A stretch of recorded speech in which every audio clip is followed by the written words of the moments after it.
السلام علیکم ورحمۃ اللہ وبرکاتہ۔ کہانی زبانی کی جانب سے ہنستے مسکراتے چمکتے دمکتے دلارے نونہالوں کو خوش آمدید۔ آج ہم آپ کے لیے لائے ہیں ایک بچے کی کہانی جس کو جواب دینا پڑ گیا تھا۔ عنوان ہے جواب دے، اور اسے آپ کے لیے لکھا ہے عارف شین روہیلا نے۔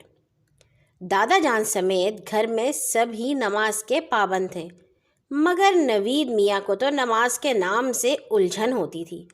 گھر میں 1 ڈیڑھ مہینے سے روزمرہ کی چیزیں چوری ہونے سے گھر کے سبھی لوگ پریشان تھے۔ امی ابو سمیت سب کا شک نوید میاں پر تھا، مگر اتنا منا سا نوید اس ہوشیاری سے چوری کرے اور پکڑا نہ جائے، بہت ہی حیرت زدہ پہلو تھا۔ جنت بی بی گھر میں کام کرتی تھیں، کبھی کبھی ان کا ننھا کاشف بھی ان کے ساتھ چلا آتا تھا۔ کاشف کے ابو کا انتقال ہو گیا تھا، اس لیے اس کی امی گھر گھر کام کر کے اپنے بچوں کا پیٹ پالتی تھیں۔ انہیں جب چوری ہونے کا پتہ چلا تو انہوں نے کاشف کو نوید کے گھر ہی لانا چھوڑ دیا۔ ایک روز دادا جان نے ایک ترکیب سوچی۔ انہوں نے تمام گھر والوں کو بتایا کہ پرسوں ہمارے گھر میں 4 مہمان آئیں گے۔ اس سلسلے میں وہ 4 آئس کریم پیک بھی لے آئے، جنہیں انہوں نے فریج میں سنبھال کر رکھ دیا۔ اس روز کاشف بھی گھر چلا آیا اور دیر تک فیروز بھائی اور نوید میاں کے ساتھ کھیلتا رہا۔ پھر طوطے میاں سے نصیحتیں سننے بیٹھ گیا، کیونکہ طوطے میاں نماز پڑھو اللہ کی رضا کے لیے کی رٹ لگائے جاتے تھے۔ کاشف تھوڑی ہی دیر بعد واپس چلا گیا۔ اس کے جاتے ہی آئس کریم کے 2 پیک غائب ہو گئے۔ اب تو امی ابو کا شک سیدھا کاشف پر گیا۔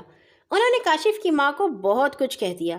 کاشف کی ماں کو یہ سب کچھ بہت برا لگا۔ وہ سیدھی گھر پہنچی اور کاشف کو نوید کے گھر لے آئیں۔ اس کے جاتے ہی فریج سے آئس کریم غائب ہوئی ہے، یہی چور ہے، فیروز بھائی غصے سے چیخے۔ جی ہاں، یہی فریج کے قریب گھوم رہا تھا، میں نے خود اپنی آنکھوں سے دیکھا تھا، سہرش بھی شکایتی انداز میں چہکی۔ دادا جان کو ان کی یہ شکایت ہی تو سننے کا انتظار تھا۔ انہوں نے نوید کی امی سے خفا ہوتے ہوئے کہا، کاشف بہت اچھا بچہ ہے، یہ چوری نہیں کر سکتا، اسے بھلا کیا معلوم کہ فریج میں کیا رکھا ہے۔ جنت بی بی نے تو آئس کریم دیکھی تھی نا، انہوں نے کاشف کو آئس کریم نکال کر دی ہوگی۔ ایسا کروں تو اللہ کرے میرے ہاتھ ٹوٹیں، جنت بی بی نے خوف خدا سے کانپتے ہوئے کہا۔ کاشف کے جانے سے پہلے آئس کریم بھی گھر میں موجود تھی اور اس کے جاتے ہی غائب ہوئی، اور گھر کے تمام ہی افراد اس وقت گھر میں موجود تھے۔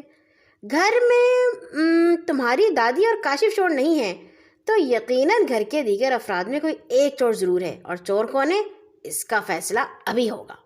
یہ کہتے ہی دادا جان نے اپنی جیب سے ایک شیشی نکالی اور اپنی بات جاری رکھی۔ اس شیشی میں ایسا سفوف ہے، اگر چور اسے کھا جائے گا تو اسے خون کی الٹیاں ہونا شروع ہو جائیں گی۔ یہ سفوف مجھ سمیت سب کو کھانا ہوگا۔ دادا جان نے وہ سفوف اپنی ہتھیلی پر رکھ کر منہ میں انڈیل لیا۔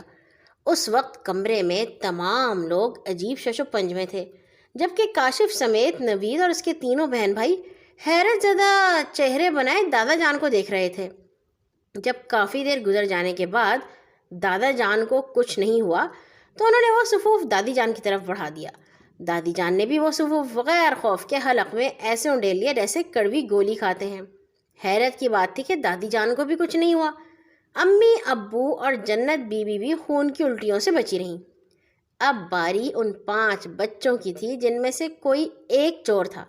دادا جان نے 5 کو غور سے دیکھتے ہوئے کہا، چور یقیناً اب تم میں سے ہے، کون ہے بتا دے، ہم اس کی حرکت کو غلطی سمجھ کر معاف کر دیں گے۔ پھر وہ بلند آواز میں بولے، بولو، مگر کسی نے بھی جواب نہ دیا تو دادا جان نے سب سے پہلے کاشف کو ہی وہ سفوف دیتے ہوئے کہا، لو بیٹا، اب تمہاری باری ہے، اگر تم سچے ہو تو ڈرنے کی کوئی ضرورت نہیں۔ پہلے تو کاشف پر خوف سوار تھا، مگر دادا جان اور جنت بی بی کے سمجھانے پر اس نے وہ سفوف اپنے منہ میں انڈیل لیا اور ایسے منہ چلانے لگا جیسے بکری جگالی کرتی ہے۔ نوید سمیت اس کے تینوں بہن بھائی حیرت سے آنے والے وقت کا انتظار کرنے لگے۔ کاشف بھی اس امتحان سے کامیابی سے گزر گیا۔ فیروز، دادا جان تیزی سے چیخے۔